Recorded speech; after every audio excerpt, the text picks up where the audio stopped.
Hello friends, welcome to Gyanshila Education. तो जैसा कि मैंने आपको प्रॉमिस किया था, क्वांट का पूरा कोर्स खत्म करेंगे। मैथ्स और अर्थमेटिक दोनों का अपन पूरा कोर्स खत्म करेंगे और पूरा कोर्स फ्री रहेगा। तो स्टार्ट कर रहे हैं ट्रिग्नोमेट्री से। ट्रिग्नोमेट्री अपन पूरा खत्म करेंगे क्योंकि मुझे लगता है ये इंपॉर्टेंट टॉपिक है, इसको पहले खत्म करना चाहिए। एक बार ही खत्म हो जाए उसके बाद आप मुझे बता दीजिएगा इसके बाद आपको क्या पढ़ना है, तो अकॉर्डिंगली अपन इस कोर्स को आगे बढ़ाएंगे। ठीक है, और कोशिश मेरी रहेगी कि एग्जाम के बहुत समय पहले आपका कोर्स खत्म हो जाए, ताकि बाद में अपन प्रीवियस ईयर क्वेश्चंस करेंगे। पहले इस कोर्स के बारे में आपको बता देता हूँ। अगर आपका मैथ्स बिल्कुल जीरो है, आपको बिल्कुल डर लगता है मैथ्स में, आपको मैथ्स में कुछ भी नहीं आता, तो आप यहाँ पर पढ़ सकते हो। मैं बिल्कुल बेसिक से स्टार्ट करूँगा, एकदम जीरो लेवल से स्टार्ट करेंगे और एकदम पीक लेवल पे लेके जाएंगे। जीरो लेवल से इसलिए बिकॉज आपके कॉन्सेप्ट स्ट्रांग होना बहुत ज़रूरी है। क्योंकि मैंने कई बार बच्चों को देखा है, मेरे पास में फ़ोन आते हैं तो स्टूडेंट्स कहते हैं कि सर मैं क्वेश्चन समझ नहीं पाता हूँ, या कई बार सॉल्व करते तो प्रॉब्लम आती है। तो उसका सबसे बड़ा रीज़न ये होता है कि हमने क्वेश्चन के कॉन्सेप्ट को समझा ही नहीं ठीक से। तो इसलिए बिल्कुल जीरो लेवल, बिल्कुल बेसिक लेवल से अपन स्टार्ट करेंगे। और लगभग 12 के आसपास कॉन्सेप्ट हैं, 12 कॉन्सेप्ट्स हैं ट्रिग्नोमेट्री में। तो एक एक कॉन्सेप्ट को आपको मैं अलग से समझाऊंगा और उसके अपन प्रीवियस ईयर क्वेश्चन भी सॉल्व करेंगे कि उस पर्टिकुलर कॉन्सेप्ट से कैसे सवाल एग्जाम में आते हैं। ठीक है, तो वो पहले करेंगे। उसके बाद में जब पीक लेवल के क्वेश्चंस आते हैं, वो प्रीवियस ईयर क्वेश्चन पर सबसे बाद में सॉल्व करेंगे, और उनको शॉर्ट ट्रिक से आप कैसे सॉल्व कर सकते हो वो हम देखेंगे। बट शॉर्ट ट्रिक कब अप्लाई करना है? जब आपने बेसिक समझ लिया, आपका बेस स्ट्रॉन्ग है, उसके बाद ही आपको शॉर्ट ट्रिक पे घुसना है। वो हम आगे की चीज़ें, फिलहाल हमारे पास में समय है तो हम पूरा सिलेबस पहले खत्म करेंगे, उसके बाद में प्रीवियस ईयर क्वेश्चंस। ठीक है, तो सबसे पहली इंपॉर्टेंट चीज़ तो ये हो गई, मेरे गले की थोड़ा इशू है, तबियत ठीक नहीं है एक्चुअली, और उसके कारण से ही शायद ये कोर्स थोड़ा डिले हो रहा है। तो गले का तो मैं आपसे क्षमा चाहूँगा, थोड़ा सा एडजस्ट कर लेना, 2 या 3 दिन में हो सकता है ठीक हो जाए।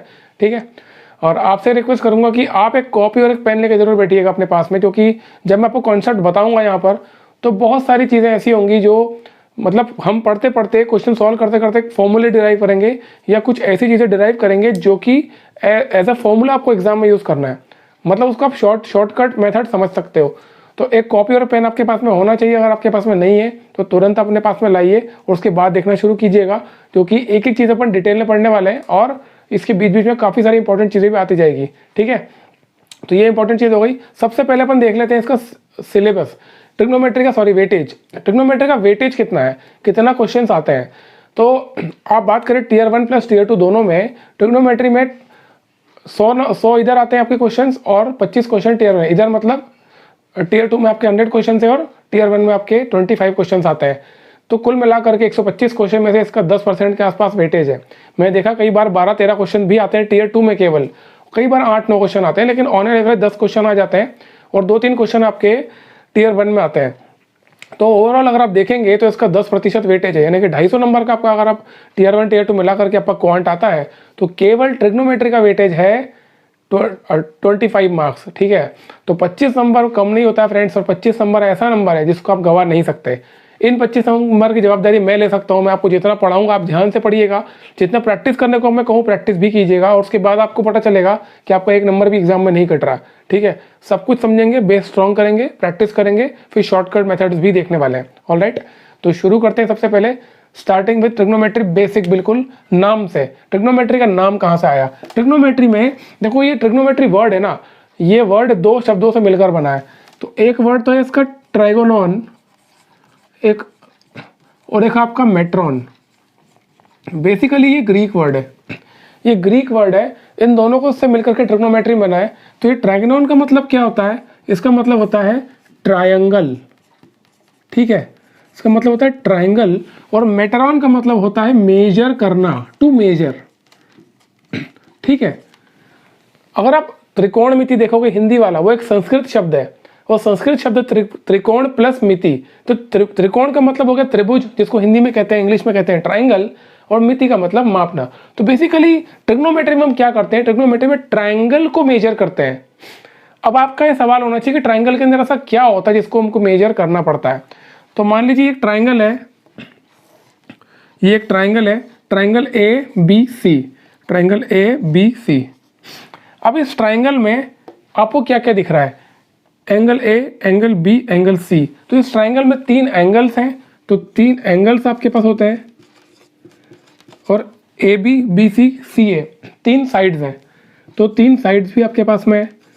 तो बेसिकली ट्रायंगल में क्या होता है, 3 एंगल होते हैं और 3 साइड्स होते हैं। तो ट्रिग्नोमेट्री में हम क्या करते हैं, ट्रायंगल की किसी एंगल या साइड को मेजर करेंगे या फिर एंगल्स और साइड्स के बीच में क्या रिलेशनशिप है उसको डेवलप करते हैं। अब एक और क्वेश्चन यहाँ पर उठता है, सवाल यहाँ पर ये है कि ये ट्रायंगल टॉपिक है, ये ट्रायंगल तो हम ज्योमेट्री के अंदर भी पढ़ते हैं भाई। आप ज्योमेट्री पढ़ेंगे, ज्योमेट्री अपने आप में बहुत वास्ट टॉपिक है, कई सारे क्वेश्चंस आते हैं। और ज्योमेट्री एंगल क्या होता है, ज्योमेट्री के अंदर लाइंस होते हैं, एंगल्स होते हैं, ट्रायंगल्स होता है, सर्कल होता है, ये सारे टॉपिक्स आप पढ़ते हो अलग अलग, तो उसमें आप ट्रायंगल पढ़ लेते हो। तो ज्योमेट्री के अंदर अगर आप ट्रायंगल पढ़ रहे हो तो उसको ट्रिग्नोमेट्री में अलग से पढ़ने की क्या ज़रूरत है। तो ट्रिग्नोमेट्री में हम ट्रायंगल को अलग से इसलिए पढ़ते हैं क्योंकि ट्रिग्नोमेट्री में एंगल्स और साइड्स के बीच में जो रिलेशनशिप डेवलप होता है, उस रिलेशनशिप को डेवलप करने के लिए जिन टूल्स का हम यूज़ करते हैं उसको कहते हैं ट्रिग्नोमेट्रिक रेशियोज। ट्रिग्नोमेट्रिक रेशियोज, ठीक है, इसको कहते हैं त्रिकोणमितीय अनुपात, त्रिकोणमितीय अनुपात, ठीक है। अब ये क्या होते हैं, त्रिकोणमितीय अनुपात या ट्रिग्नोमेट्रिक रेशियोज क्या होते हैं, आपको ध्यान होगा साइन, कॉस, टेन, कॉसेक, सेक और कॉट, ये 1 2 3 4 5 6, ये जो 6 आपके हैं इनको कहते हैं ट्रिग्नोमेट्रिक रेशियोज या त्रिकोणमितीय अनुपात या ट्रिग्नोमेट्रिक फंक्शंस भी कहते हैं। तो इनका उपयोग करके आप किसी भी ट्रायंगल में साइड्स और एंगल्स के बीच में रिलेशनशिप डेवलप करते हो, ये क्या रिलेशन है वो पता लगाते हो ट्रिग्नोमेट्री में, ठीक है। अब यही आपको पूरी ट्रिग्नोमेट्री में करना है और कुछ भी नहीं करना, आपको इनको यूज़ करना है बस, और इनको यूज़ करके आपको एंगल्स और साइड्स कैलकुलेट करना होंगी। अब सबसे पहले देख लेते हैं कि इनके बीच में आपस में क्या संबंध होता है, इनके बीच में आपस में भी रिलेशन होता है।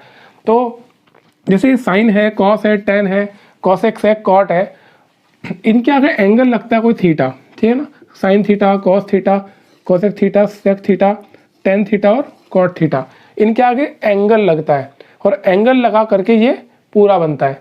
अब आपको ये पता होना चाहिए कि एंगल क्या होता है। मान लो एक लाइन है, ये एक लाइन है, इस लाइन के ऊपर मैं एक और लाइन बनाता हूँ ऐसा करके, तो मैंने एक लाइन के ऊपर एक और लाइन बना दी, तो इन दोनों लाइन के बीच में एंगल कितना हुआ, 0 हुआ। लेकिन एक लाइन मैंने बनाई और उसके बाद दूसरी लाइन को मैंने ऐसे रोटेट कर दिया, ऐसे इस पॉइंट के अबाउट मैंने इसको रोटेट कर दिया। तो रोटेट करने में मान लो ये लाइन यहाँ पे आ गई, दूसरी वाली, ठीक है ना, यहाँ पे आ गई, तो ये जो एंगल हुआ ये थीटा हो गया। तो जो एंगल है थीटा वो क्या बता रहा है, कोई दो लाइंस के बीच में कितना रोटेशन हुआ है वो हमें एंगल बताता है, ठीक है। तो ये होता है एंगल। लेकिन एंगल को कैलकुलेट कैसे करते हैं, ट्रिग्नोमेट्रिक रेशियोज को यूज करके, ठीक है। अब इनके बीच में क्या रिलेशन होता है पहले वो देख लेते हैं। अभी जो ट्रिग्नोमेट्रिक रेशियोज होते हैं, sine theta, cos theta, tan theta, cosec theta, sec theta और कॉट थीटा, इन छह का आपस में भी कोई रिलेशन होता है। तो सिंपल सा रिलेशन पहले आपको पता होना चाहिए, इस रिलेशन से आप कोई सा भी रिलेशन निकाल सकते हो, ठीक है। तो साइन थीटा बराबर क्या होता है, 1 कोसेक थीटा होता है, कॉस थीटा जो होता है 1 सेक थीटा होता है, और टेन थीटा होता है 1 कॉट थीटा।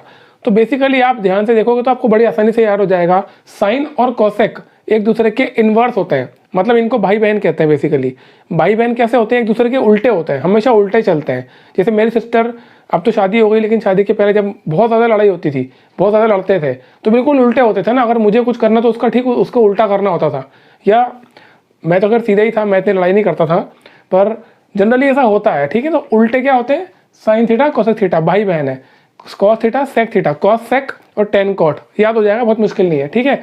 मगर इसको आपको अप्लाई करना है। एक फॉर्मूला इसमें और होता है, sine theta by cos theta जो होता है वो होता है टेन थीटा, मतलब साइन बाय कॉस जो होता है वो टेन थीटा के बराबर होता है, ठीक है ना। अब यहाँ पर आपको ये बताने की जरूरत नहीं है कि अगर sign theta by cos theta और टेन थीटा होता है, लेकिन टेन थीटा 1 कॉट थीटा होता है, तो कॉट थीटा को मैं क्या लिख सकता हूँ, कॉट थीटा को लिख सकता हूँ cos theta by sine theta, ठीक है ना, ठीक है। तो ये बेसिक फॉर्मूला है, इसको आपको याद रखना है, और एग्जाम में इस फॉर्मूले को यूज करके ही कई सारे क्वेश्चन आ जाते हैं। तो सबसे पहले एक प्रीवियस ईयर क्वेश्चन देख लेते हैं कैसा क्वेश्चन आया हुआ है, ठीक है।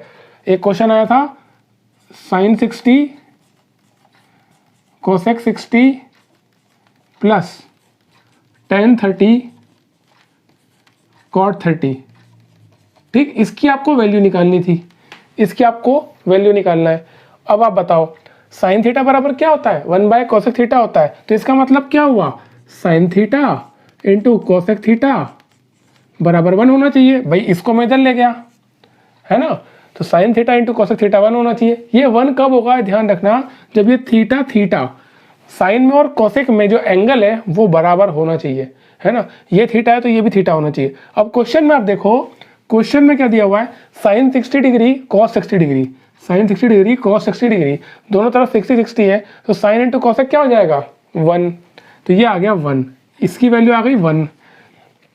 अब tan इंटू कॉट, यहाँ पर देख लो, tan theta into cot theta क्या होता है 1 होता है। सिमिलरली tan 30 कॉट 30, ठीक है, तो यहाँ पर प्लस इसकी वैल्यू भी क्या आ गई 1, तो आंसर आ गया इसका 2। तो इस क्वेश्चन को आप कैसे कर सकते थे, या तो डायरेक्ट वैल्यू रखते हैं साइन 60 कॉसेक 60 tan 30 कॉट 30, इन चारों की वैल्यू रख देते हैं अलग अलग, वैसे करते थोड़ा सा लेंदी हो जाता, कैलकुलेशन करना पड़ता, लेकिन ये बेसिक फॉर्मूला अगर अप्लाई करोगे तो डायरेक्ट आंसर निकल के आएगा। ठीक है, तो ट्रिग्नोमेट्री में ये चीज़ बार बार आपके साथ में होगी, आपने बहुत सारे फॉर्मूले पढ़ोगे, लेकिन एक ही क्वेश्चन को आप 4-5 तरीके से कर सकते होंगे, लेकिन आप एग्जाम में आपको डिसाइड करना होता है कि किस क्वेश्चन को शॉर्टेस्ट पॉसिबल वे में करना है। ठीक है, क्योंकि शॉर्टेस्ट पॉसिबल ही हमारा प्रायोरिटी होना चाहिए ना। एग्जाम में कोई नहीं पूछ रहा आपसे कि क्वेश्चन आप कैसे सॉल्व कर रहे हो, इंपॉर्टेंट ये है कि आप सही क्वेश्चन सॉल्व करो, दैट्स इट। तो सेकंड्स के अंदर सॉल्व करने के लिए हमें पता होना चाहिए कि शॉर्टेस्ट पॉसिबल मेथड कौन सी है। तो ये हो गया पहला क्वेश्चन। अगला सवाल देख लेते हैं जो प्रीवियस ईयर में आया हुआ है, इन्हीं फॉर्मूलेस के ऊपर बेस्ड। ठीक है, तो अपन क्या करेंगे, कॉन्सेप्ट समझते चले जाएंगे, फॉर्मूले देखते चले जाएंगे और उसके रिलेटेड क्वेश्चन सॉल्व करते चले जाएंगे। ठीक है, क्या है question, cos 15 cosec 15 plus tan 15 plus नहीं है मल्टीप्लीकेशन में tan 15 है ना plus x is equal to 2 find x। ये क्या बोल रहा है, इसने एक इक्वेशन दे दी है और ये x की वैल्यू निकालने का कह रहा है। ठीक है, अब cos 15 into cosec 15 into tan 15, मैं यहाँ पर क्या करूँगा, cos 15 को मैंने ऐसा कैसे लिख लिया। ठीक है, cosec थीटा को मैं क्या लिख सकता हूँ 1 बाय साइन थीटा, तो मैं इसको क्या लिखूँगा 1 बाय साइन थीटा, साइन 15 है ना। उसके बाद tan थीटा को मैं लिख सकता हूँ, tan थीटा को sine theta by cos theta, तो इसको मैं लिख सकता हूँ sine 15 by cos 15 plus x is equal to 2। ठीक है, तो cos 15 से cos 15 गया, ये देखो गया, और sin 15 से sin 15 गया, तो यहाँ पर क्या आ गया 1 plus x is equal to 2, x की वैल्यू क्या आ गई 1, तो आंसर आ गया इसका 1। ठीक है, ये मैंने क्या किया, मैंने सिर्फ बेसिक सा फॉर्मूला यूज़ किया ये वाला। अब होगा क्या, ये क्वेश्चन अगर मैं आपको पूरी ट्रिग्नोमेट्री पढ़ाने के बाद अगर करवाऊंगा तो हो सकता है आप कंफ्यूज हो जाओ, क्योंकि आप बेसिक चीज़ भूल जाओगे, क्योंकि आपने इतने सारे फॉर्मूले पढ़ लिए होंगे, इतना कुछ पढ़ लिया होगा। लेकिन एग्जाम में क्वेश्चन ऐसे आते हैं जिसमें आप बिल्कुल सरल सा फॉर्मूला, बेसिक सा फॉर्मूला अप्लाई करो और आंसर आता है। और देखो आपने तो यहाँ सॉल्व करना पड़ा आपको बताने के लिए, इसको आप माइंड में भी सॉल्व कर सकते थे ना। भाई आपको दिख रहा है साफ साफ, कॉस बाय साइन क्या होता है, कॉट होता है, और ये कॉसेक क्या होता है 1 बाय साइन, तो इसको मैं 1 बाय साइन लिख देता यहीं पे है ना। तो कॉस बाय साइन कॉट हुआ, कॉट इंटू टेन कितना होता है 1, तो ये पूरे की वैल्यू क्या आ गई आपकी 1 plus x is equal to 2, direct में आ जाता ना यहाँ पे।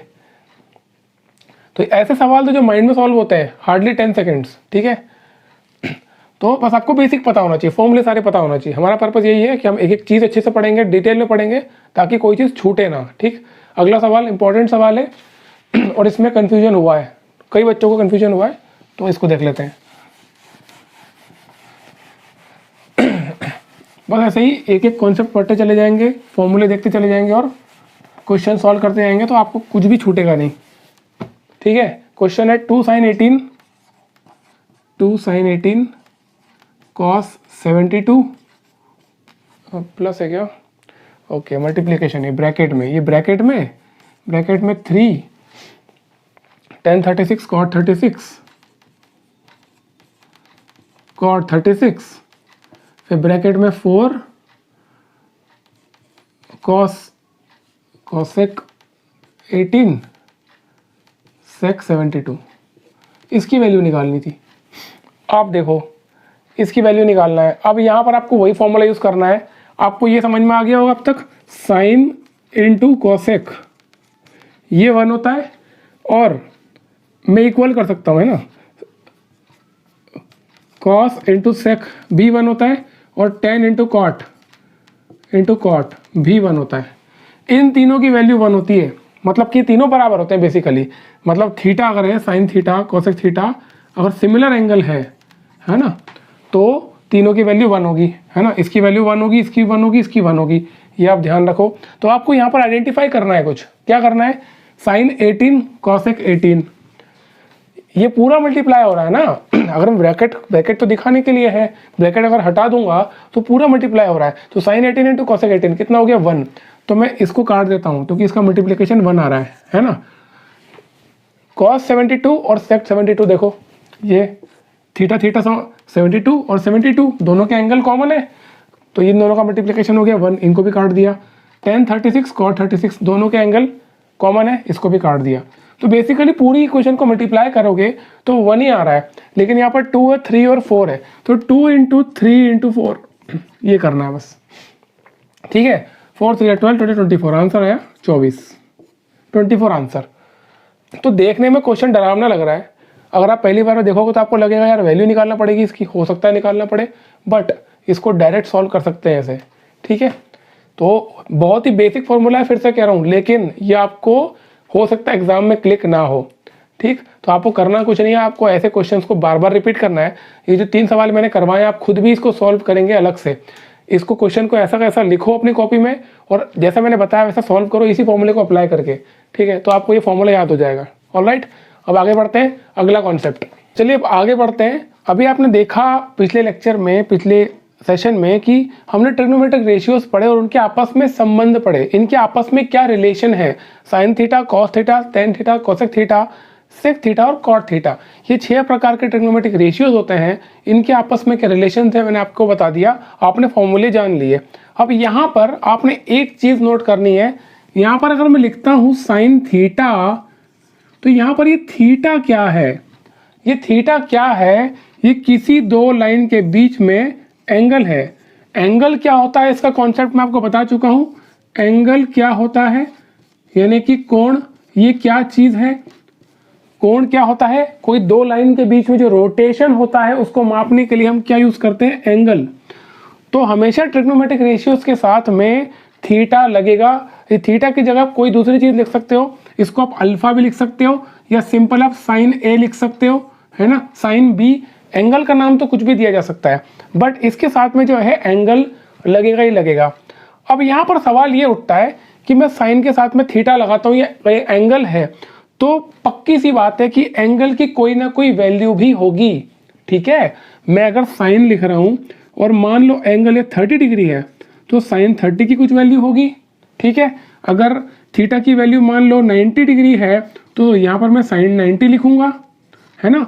तो थीटा की वैल्यू कुछ भी हो सकती है, थीटा की वैल्यू से 300 डिग्री भी हो सकती है, मतलब कि 0 से लेकर के कुछ भी हो सकती है, और 0 से पहले भी हो सकती है, मतलब कि माइनस में भी हो सकती है। ये थीटा की वैल्यू -80 डिग्री भी हो सकती है, तो मैं उसको कैसे लिखूंगा, साइन -80, ठीक है ना।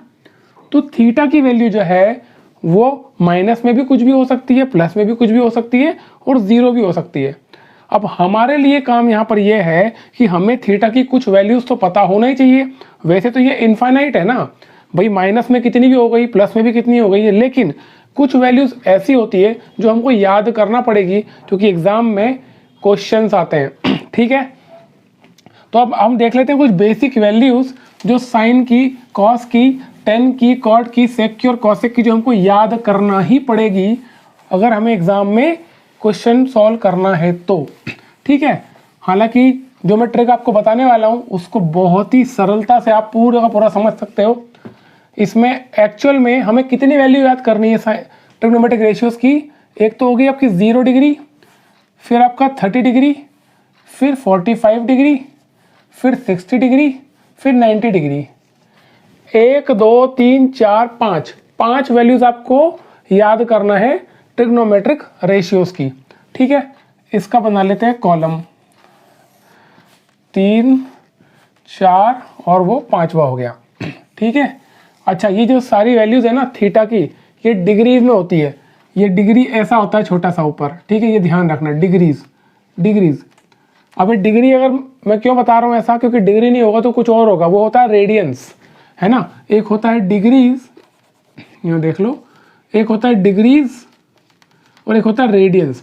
अब ये दोनों में क्या अंतर है मैं बाद में बताऊंगा, पहले हम ये समझ लेते हैं कि इनकी वैल्यूज़ कैसे निकालना है। रेडियंस में क्वेश्चन रेयरली एग्जाम में आता है, लेकिन फिर भी हम इसको कवर करेंगे ताकि हमें ये पता रहे, कोई भी चीज़ छूटना नहीं चाहिए, क्योंकि भरोसा नहीं है, एसएससी है, एग्जाम में कुछ भी पूछ सकता है, तो कवर पूरा करना पड़ेगा। बट जनरली जो क्वेश्चन चलते हैं वो चलते डिग्री में ही है, ठीक है। तो ये जो आपकी वैल्यूज़ हैं ये डिग्रीज में है, 0 degree, 30 degree, 45 degree, 60 degree, 90 degree. All right, अब देखो, अब यहाँ पर ये हमारे ट्रिग्नोमेट्रिक रेशियोज हैं, कौन कौन से हैं। आपका एक तो हो गया साइन, फिर आपका कॉस, फिर टेन, फिर कॉट, सेक और कॉसेक, ठीक है।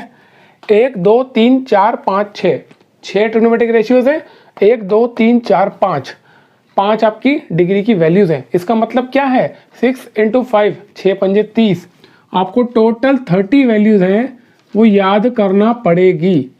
कैसे 30 वैल्यूज, साइन 0 की वैल्यू क्या होगी, साइन 30 की क्या होगी, साइन 45 की क्या होगी, 60 की क्या होगी, 90 की क्या होगी। वैसे कॉस की 0, 30, 45, ठीक है।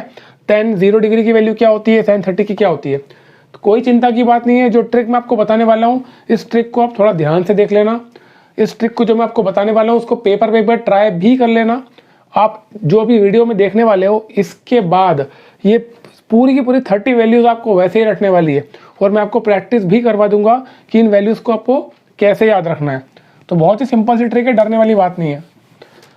अब देखो ट्रिक क्या बोल रही है, मैं आपको सिर्फ साइन की वैल्यूज़ बताऊंगा, आपको केवल साइन की वैल्यूज़ निकालनी है, और साइन का उपयोग करके आप इनमें से किसी की भी वैल्यू निकाल सकते हो।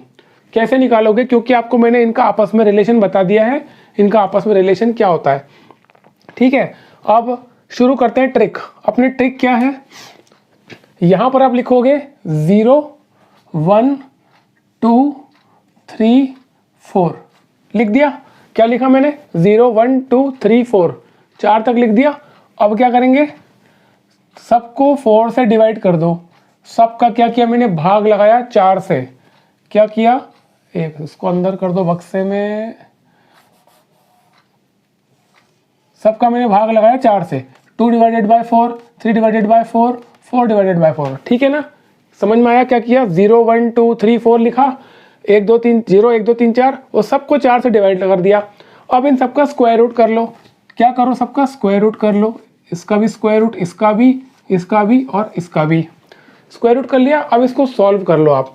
0/4 कितना हुआ, ये तो 0 ही हो गया, तो साइन 0 की वैल्यू आ गई 0, ठीक है। 1/4 का स्क्वायर रूट क्या होगा, 1 का तो 1 ही होगा, और 4 का कितना होगा 2, तो ये कितनी आ गई 1/2। किसकी वैल्यू आ गई, साइन 30 की वैल्यू आ गई 1/2। ये होगा 2/4, इसको कैंसिल करेंगे, कितना है 1/2। 1/2 मतलब क्या हुआ 1/√2, तो साइन 45 की वैल्यू आ गई 1/√2, ठीक है। ये है 3/4, इसका मतलब ऊपर तो होगा √3 और नीचे 4 का स्क्वायर रूट कितना होगा 2, तो क्या आया √3/2, ठीक है। और यहाँ पर 4/4 तो हो गया 1, कैंसिल होके 1 का स्क्वायर रूट होता है 1, तो आंसर आया 1। तो मैंने आपको बता दिया कि साइन की वैल्यू कैसे निकालनी है। अब आपको ये वैसे भी याद हो ही जाना चाहिए, 0 1/2 1/√2 √3/2 1, ठीक है। इसको याद करना बहुत मुश्किल नहीं है। साइन 0 की वैल्यू 0 होती है, 30 की वैल्यू 1/2 होती है, 45 की 1/√2 होती है, 60 की √3/2, 90 की 1 होती है। आपने इतना याद कर लिया, आपका काम हो गया। अब ये बाकी की जितनी वैल्यूज़ है ना, 5 × 5 25 वैल्यूज आप खुद ब खुद निकाल लोगे। देखो साइन की जो वैल्यू होती है ना, वो कॉस के ठीक उल्टा होती है। मतलब आप क्या करो, साइन 0 की जो वैल्यू है वो कॉस 90 की वैल्यू है, या इसको उल्टा ले लेते हैं, जो साइन 90 की वैल्यू है वो कॉस 0 की होगी। मतलब ये जो है 1, इसको यहाँ लिखूंगा मैं, इसको लिखूंगा यहाँ पे 1, फिर √3/2 को यहाँ पे लिखूंगा, फिर 1/√2 लिखा, फिर ये 1/2 को यहाँ लिखा, फिर 0 को यहाँ लिखा। मतलब जो साइन में मैंने ऐसे लिखा था, कॉस में मैंने ऐसे लिख दिया बस। तो आपकी cos 0 की वैल्यू आ गई, cos 30 की वैल्यू आ गई, cos 45 की आ गई, cos 60 की आ गई, cos 90 की आ गई। ठीक है, ये हो गई cos और sin की वैल्यू। अब आपको ये बात तो पता ही होगी कि sin बाय cos क्या होता है, tan होता है। मैंने बताया था formula, sin theta by cos theta is equal to tan theta, है ना। तो ये अपॉन ये तो आप माइंड में कर लोगे। 0/1 कितना होता है, 0 अभी देखा था अपन ने। 0 से किसी भी नंबर को डिवाइड करो 0 ही आने वाला है। 1/2 डिवाइड बाय √3/2, 1/2 डिवाइडेड बाय √3/2। तो 2 से 2 कैंसिल हुआ, कितना आया 1/√3। तो ये 1/√3 आ गया। वैसे ही 1/√2 डिवाइडेड 1/√2 दोनों कैंसिल हो जाएगा, आंसर आया 1। तो tan 45 की वैल्यू कितनी हो गई 1। √3/2 डिवाइड बाय 1/2 कितना हुआ √3, और 1/0 कितना हो गया इन्फिनिटी। ठीक है, तो यहाँ पर मेरे पास में क्या आ गई, मेरे पास में 10 की भी सारी वैल्यूज आ गई। क्या आ गई, 10 की सारी वैल्यूज आ गई। tan 0 की वैल्यू, tan 30 की वैल्यू 1/√3, tan 45 की 1, 60 की √3 और 90 की इन्फिनिटी। आप ये काम ज़रूर करना कि जो मैं आपको ये बता रहा हूँ ना, इसको प्लीज़ एक बार कॉपी में खुद से करना। ये पूरी की पूरी ट्रिक को आप अप्लाई करना और एक कॉपी में एक पेपर पे आप करना, उसको बना के रखना, तो आपको खुद ब खुद याद हो जाएगी, आपको ज़्यादा याद करना नहीं पड़ेगी। ठीक है, ये आ गई। इसके बाद मुझे ये मालूम है कि tan थीटा क्या होता है 1/cot theta sorry, tan theta होता है 1/cot थीटा। तो उल्टा होता है ना, tan और cot क्या होते हैं, इनवर्स होते हैं। तो अगर tan की वैल्यू 0 है, 0 का मतलब क्या होता है 0/1, मैं किसी भी नंबर के नीचे 1 लिख सकता हूँ। तो अगर tan की वैल्यू 0 है तो cot की क्या होगी 1/0, मतलब कि इन्फिनिटी। तो बेसिकली कुछ नहीं करना, tan की वैल्यू जो ऐसे जा रही है, cot की वैल्यू ऐसे आएगी। मतलब मैं 0 उठा के यहाँ लिखूंगा, 1/√3 को यहाँ लिखूंगा, 1 को ऐसा कैसे लिख दिया, √3 को यहाँ और इन्फिनिटी को यहाँ पर लिख दिया।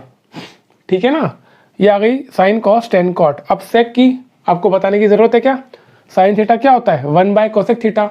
मतलब ये हुआ कि कोसेक थीटा क्या होता है 1/sin थीटा होता है।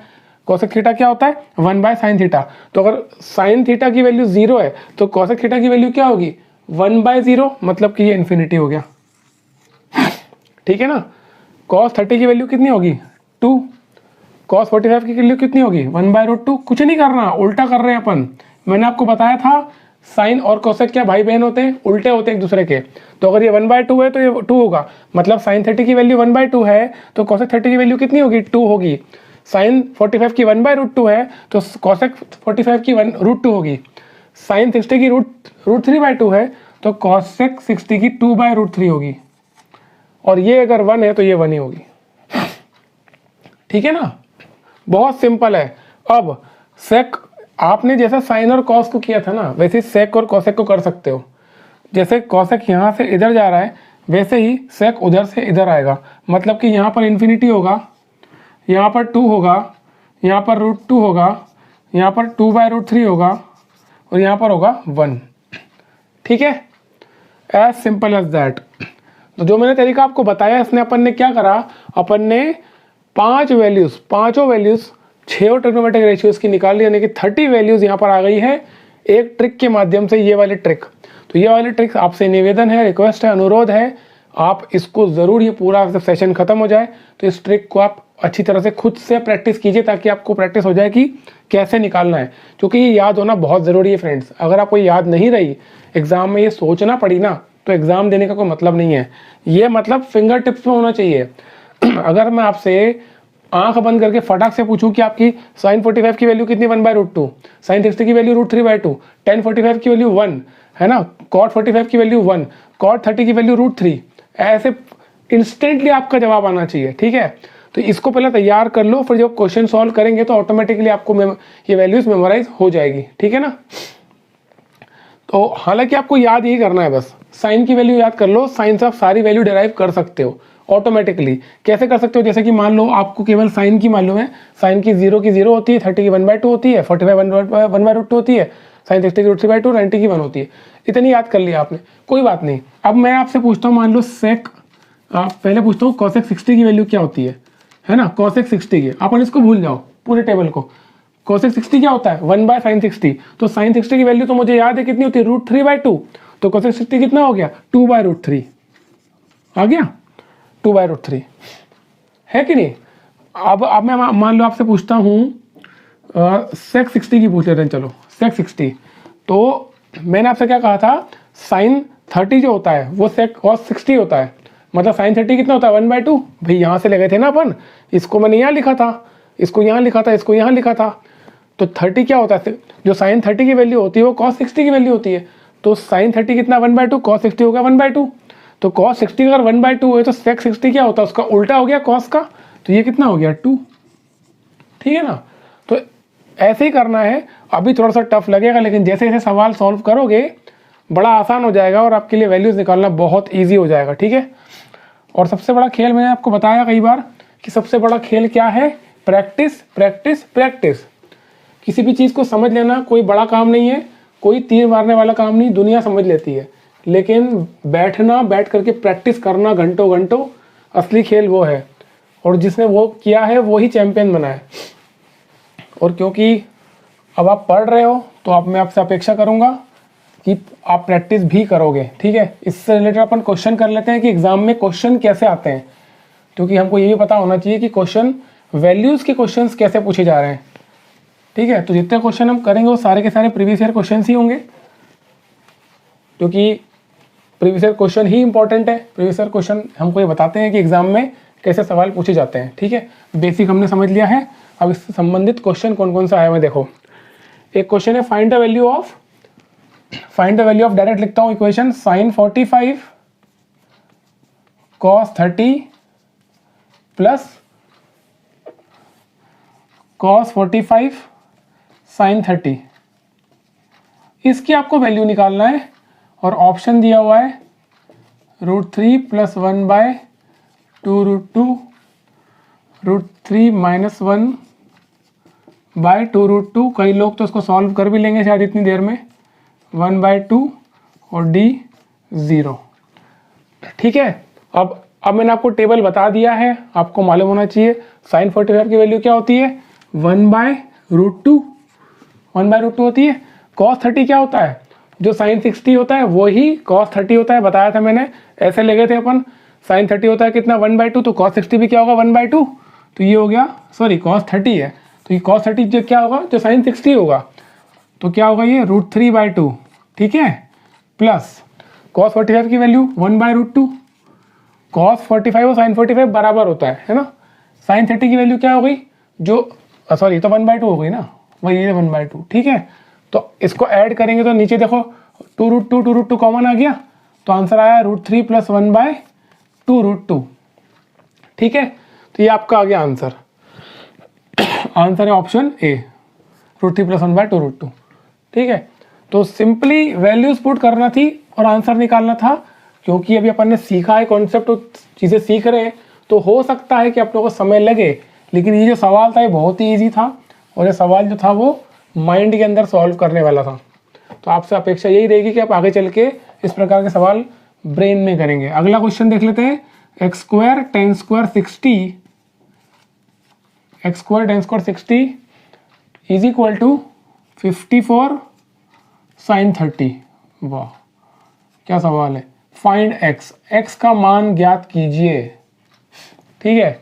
ऑप्शंस हैं +3 -3 +-3 0, ठीक। ये वैल्यू हमको निकालनी है। अब यहाँ पर आपको क्या करना है कि इक्वेशन दी हुई है, साइन tan और साइन की वैल्यू पुट करेंगे और x की वैल्यू निकालने की कोशिश करेंगे। x² ऐसा कैसा रखा, tan 60 क्या होता है, tan 60 क्या होता है, देखो साइन 60 क्या होता है √3/2 और cos 60 क्या होता है 1/2। तरीका है अभी आपको वैसे तो याद हो जाना चाहिए, √3/2/1/2, ठीक है। तो ये हो गया √3, तो √3 हो गया tan 60, लेकिन क्योंकि स्क्वायर है तो इसका स्क्वायर करा, x² √3² is equal to 54 sign 30 की वैल्यू कितनी होती है 1/2, साइन 30 की वैल्यू हो गई 1/2, ठीक है। यहाँ पर इसको कैंसिल करा, ये हुआ 27, √3 का स्क्वायर क्या होता है 3, तो ये हो गया इसकी जगह, इसको लिख सकता हूँ 3, है ना। 3 3 जा 3 बन जा और ये 9 जा, कितना हो गया, x² की वैल्यू कितनी आ गई 9, x² की वैल्यू 9 आई है, तो x की वैल्यू क्या होगी +3 भी हो सकती है और -3 भी हो सकती है, ठीक है ना। ये आपको पता ही होगा, नहीं पता है तो जान लो कि जब भी कोई चीज़ का स्क्वायर होता है, कोई चीज़ स्क्वायर में लिखी होती है, तो जब हम उसका स्क्वायर रूट निकालते हैं तो स्क्वायर रूट प्लस में भी आएगा और माइनस में भी आएगा। इसका आंसर आएगा सी, ठीक है ना। ऐसा क्यों होगा? क्योंकि हमने जैसे 16 का स्क्वायर रूट निकाल रहे हैं, तो 16 का स्क्वायर रूट है वो 4 होगा, लेकिन वो -4 भी हो सकता है। क्यों होगा? क्योंकि मैं +4 का स्क्वायर करूंगा तो भी 16 आएगा, और -4 का स्क्वायर करूंगा तो भी 16 ही आएगा। तो दोनों ही परिस्थिति में स्क्वायर तो एक जैसा ही आ रहा है ना, तो मुझे नहीं पता कि इसका स्क्वायर रूट करने पे क्या आएगा। इसलिए जब भी हम, और ध्यान रखना आप, एग्जाम में ऐसे क्वेश्चन आते हैं और आप गलती कर जाते हो, कई स्टूडेंट से गलती कर चुके हैं कि ये बेसिक चीज़ नहीं पता होती है कि ऐसा भी होता है कि किसी चीज़ का स्क्वायर रूट निकालते हैं तो प्लस माइनस दोनों लगाते हैं, ठीक है ना। समझ में आ गया? सॉरी, 16 क्योंकि दोनों हमें पता नहीं है कि इसका स्क्वायर रूट क्या होगा, इसलिए प्लस लिखेंगे और माइनस लिखेंगे, दोनों लिखेंगे, ठीक है। ये हो गया आपका अगला सवाल। अगला क्वेश्चन देखते हैं। तबीयत ठीक नहीं थी यार, तो इसलिए वो डिसकंटिन्यू करना पड़ा था। छोटा सा सेशन लेके फिर वापस यहाँ से कंटिन्यू कर रहे हैं। अब मौसम ही खराब चल रहा है, क्या करें। अगला सवाल है, if theta is equal to 30, अगर थीटा की वैल्यू 30 डिग्री है और अल्फा की वैल्यू 60 डिग्री है, then find the value of tan theta, tan alpha plus sin theta plus alpha, theta plus alpha, ठीक है। इसकी वैल्यू निकालनी है। क्या बोल रहा है ये? अगर theta is equal to 30 degree दिया हुआ है और अल्फा की वैल्यू 60 डिग्री दे रखी है, तो मुझे इस इक्वेशन की वैल्यू निकालनी है। तो सिंपल सा काम मुझे क्या करना है कि मुझे थीटा की जगह 30 डिग्री रखना है और अल्फा की जगह 60 डिग्री रखना है। तो tan 30 into tan 60 plus sign, अब देखो 30 प्लस 60 डायरेक्ट, 30 कितना है? थीटा है 30 और अल्फा है 60, दोनों को ऐड करेंगे कितना हुआ? 30 और 60 90, है ना। इसकी वैल्यू मुझे निकालना है ना। अब tan 30 कितना होता है? 1/√3, टेबल में देख लो। और tan 60 कितना होता है? √3 प्लस sin 90 की वैल्यू कितनी होती है? 1। यहाँ पर ऑप्शन तो लिखे ही नहीं यार, 1 2 0 4, ठीक है। तो ये कैंसिल हो गया, रूट से √3 कितना हुआ? 1 + 1, आंसर आया 2। तो इसका आंसर है बी, ठीक है। तो इस प्रकार के, हालांकि बहुत सिंपल है, अगर आपको ये कॉन्सेप्ट समझ में आ गया होगा तो इन क्वेश्चंस को सॉल्व करना मुश्किल नहीं है।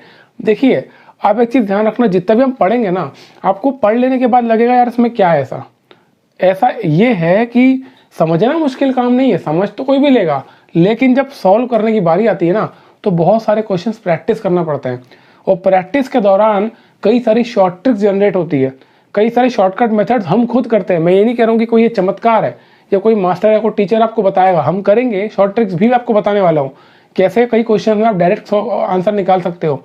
लेकिन मैं ज़्यादा अच्छा मुझे लगेगा अगर आप वो खुद ये काम करो, क्योंकि हर कोई ये करता है ना, जो पढ़ाई करता है वो करते करते ऑटोमेटिकली शॉर्ट ट्रिक जनरेट कर लेता है, ठीक है ना।